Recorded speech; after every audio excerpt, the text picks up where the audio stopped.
Hola, presentamos la práctica 4. Somos el equipo conformado por Hernández Monroy Jessica, Posadas Hernández Judith y Olinga Linda Julia.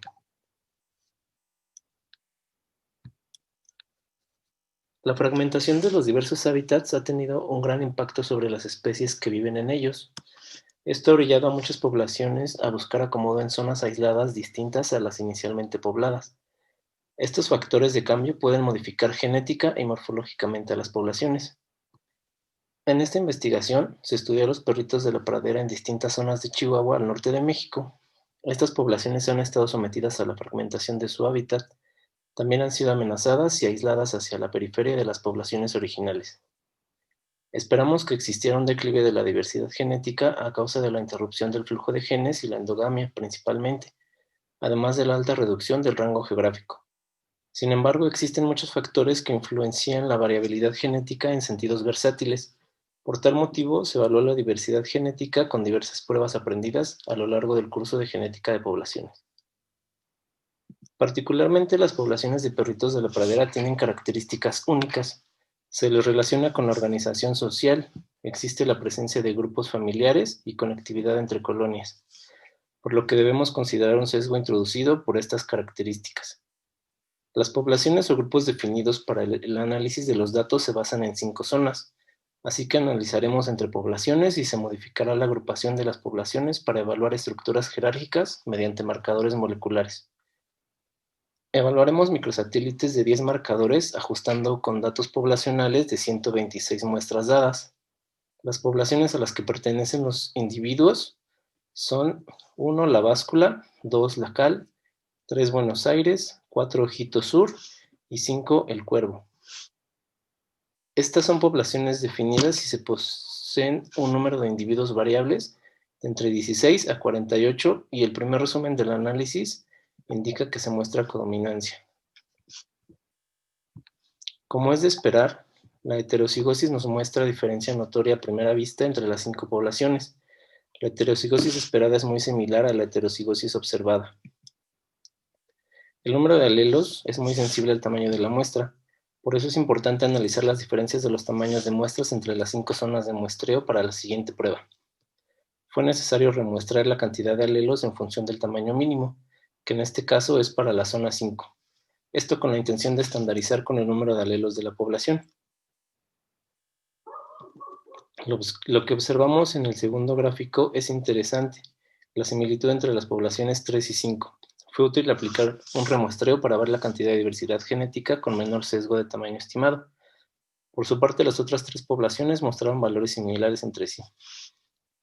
Para el estimado de FSTs pareadas, se utilizó con el fin de probar el efecto de la fragmentación del hábitat y la deriva genética en la diferenciación de la población.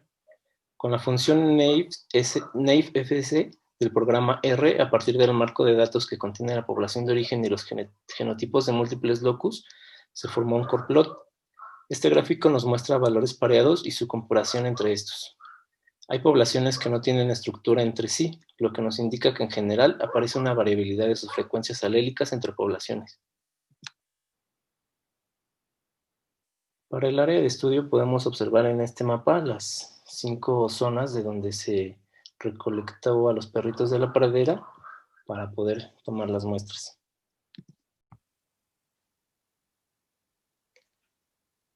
En este análisis tenemos la distribución de la variación genética a nivel poblacional, en el que podemos observar que se formaron 3 grupos, determinados por la población 1 y la población 4, la población 5 y la población 3, y la población 2. Hicimos un segundo PSA que está con fundamento individual, pero que integra información poblacional. En este también podemos observar que hay 3 grupos, en el que se encuentra La Báscula y Ojito Sur, formando un grupo, El Cuervo y Buenos Aires formando un segundo grupo, y un tercer grupo que está formado por La Cal. Se realizaron 2 matrices de distancia entre las poblaciones. En una consideramos la distancia de Edward, que es particularmente útil para correlaciones, dado que es una distancia euclidiana, y en el segundo consideramos la distancia por el método de Ward de varianza mínima, que por definición nos permite obtener datos más comparables.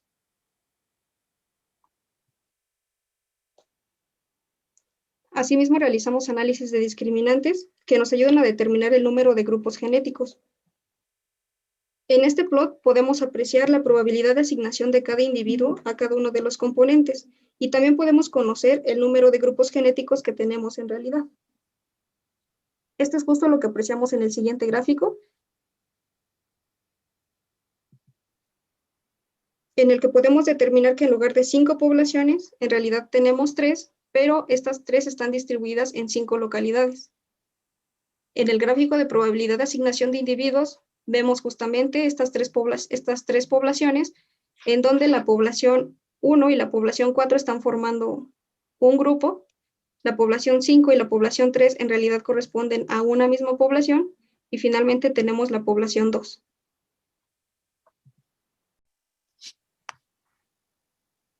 El análisis de discriminantes se complementó con Structure.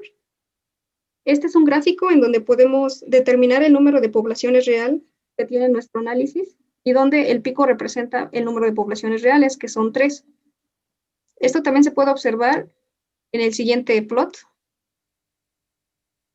con Structure, en el que podemos ver que tenemos 3 poblaciones, lo cual coincide justamente con el análisis de discriminantes previo. La heterocigosis esperada en cada una de las poblaciones varía de 0.46 a 0.48, mientras que la observada varía de 0.46 a 0.59.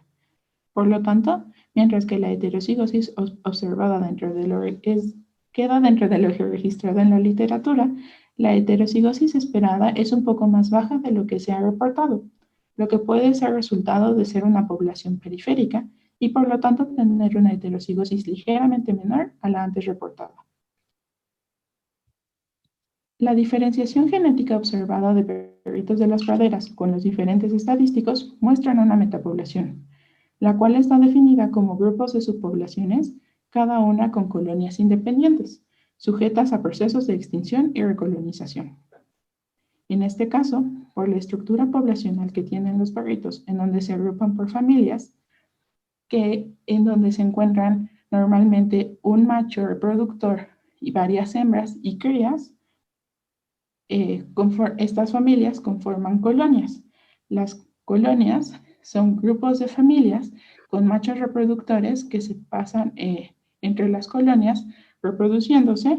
Estas colonias en conjunto van a formar una población y el conjunto de poblaciones forman a la metapoblación. Lo que observamos es que la metapoblación estaría compuesta, siguiente por favor. Lo que observamos es que la metapoblación estaría compuesta por 3 poblaciones. Siguiente, por favor. Perdón, uno antes. La primera por la cal, la segunda por la báscula y Ojitos Azules, y la tercera por Buenos Aires y el Cuervo, en donde la báscula y Ojitos Azules, así como Buenos Aires y el Cuervo, parecen ser colonias de 2 poblaciones por el grado de parentesco observado. Lo siguiente, por favor. Los perritos de las praderas presentan una estructura filopátrica, es decir, en una familia suelen haber 1 o 2 machos y muchas hembras, las cuales suelen permanecer en un lugar en donde nacieron, siendo los machos los que se dispersan entre las familias y colonias. Este patrón lo pudimos observar con los resultados de Structure, que observamos 3 poblaciones bien definidas.